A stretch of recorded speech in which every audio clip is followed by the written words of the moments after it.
नमस्कार, आप देख रहे हैं कृषि जागरण और मैं हूं आपके साथ एकता। भारत एक कृषि प्रधान देश है और यहाँ कई तरह की फसलों की खेती की जाती है। इसमें कई औषधीय फसलें भी शामिल है।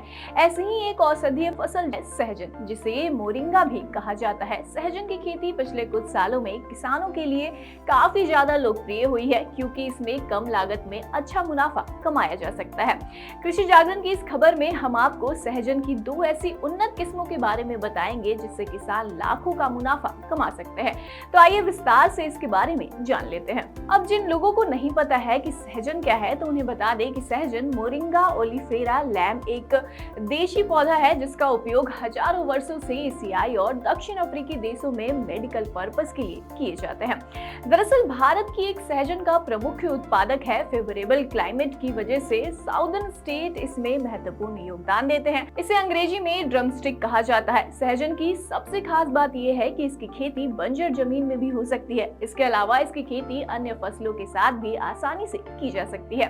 ऐसे में आइए हम आपको सहजन की प्रमुख उन्नत किस्मों के बारे में विस्तार से बताते हैं। आपको बता दें कि सहजन का इस्तेमाल खाने के साथ साथ कई बीमारियों के लिए भी रामबाण इलाज माना जाता है। पौधे के अलग अलग भागों का उपयोग कई औषधियां बनाने के लिए की जाती है। सहजन को सूजन, इन्फेक्शियस डिजीज, हार्ट की समस्या, गैस्ट्रोइंटेस्टाइनल और हेपाटोर्नल जैसी कई गंभीर बीमारियों के इलाज के लिए इसका उपयोग किया जाता है। 100 ग्राम ताजा मोरिंगा की पत्तियां एक महिला में विटामिन ए और सी की 3 गुना अधिक डेली रिक्वायरमेंट और कैल्शियम की लगभग आधी डेली रिक्वायरमेंट और भरपूर मात्रा में आयरन और प्रोटीन को पूरा करती है।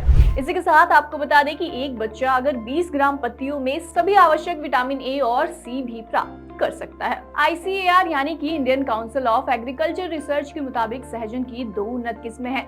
वो है थार हर्षा और थार तेजस। किसानों के लिए बेहतरीन उन्नत के रूप में ये दोनों को माना जाता है। इन दोनों किस्मों को बारिश के मुताबिक सेमी एरिड कंडीशन में मूल्यांकन के बाद ICAR केंद्रीय बागवानी प्रयोग स्टेशन गोधरा गुजरात में एकल पौधा के चयन के माध्यम से विकसित किया गया था। अब बात कर ले थार हर्षा की, तो थार हर्षा एक वार्षिक प्रजाति है जिसमें गहरे पत्ते 54.5 सेंटीमीटर लंबे और 35.2 सेंटीमीटर चौड़े घने पत्ते देखे जाते हैं। PKM 1 फरवरी से मार्च की तुलना में थार हर्ष में फलन देर से यानी कि मार्च से मई तक शुरू होता है। प्रत्येक पौधा एक वर्ष में लगभग 314 फलियां पैदा करता है और इसकी उपज क्षमता 53 से 54.7 टन हेक्टेयर है। इसमें तुलनात्मक रूप से उच्च एंटीऑक्सीडेंट कंटेंट दर्ज की जाती है। थार हर्षा किस्म में पत्तियों और फलियों के तुलनात्मक रूप से सबसे अधिक शुष्क पदार्थ protein, phosphorus, potassium, calcium, sulphur, लोहा, मैग्नीशियम, जस्ता और कॉपर दर्ज किया जाता है।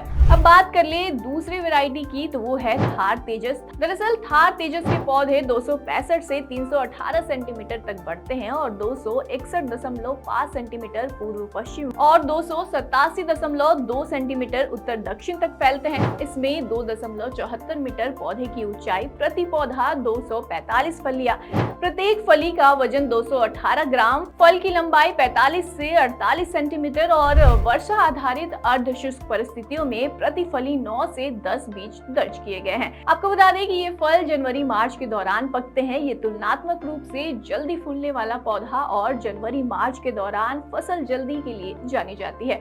थार तेजस की पत्तियों में अन्य किस्मों के मुकाबले एंटीऑक्सीडेंट भी काफी ज्यादा पाया जाता है। अब आपको बता देते हैं कि कहाँ इनकी खेती की जाती है। तो थार हर्ष ड्रमस्टिक किस्म ने पिछले 8 वर्षों में गुजरात, मध्य प्रदेश, राजस्थान, महाराष्ट्र, पंजाब, झारखंड, आंध्र प्रदेश, उत्तर प्रदेश और कर्नाटक में 375 एकड़ में अधिक क्षेत्र में बिजनेस खेती और किचन गार्डन की खेती के माध्यम से किसानों की पोषण सुरक्षा में नोटेबल वृद्धि की है।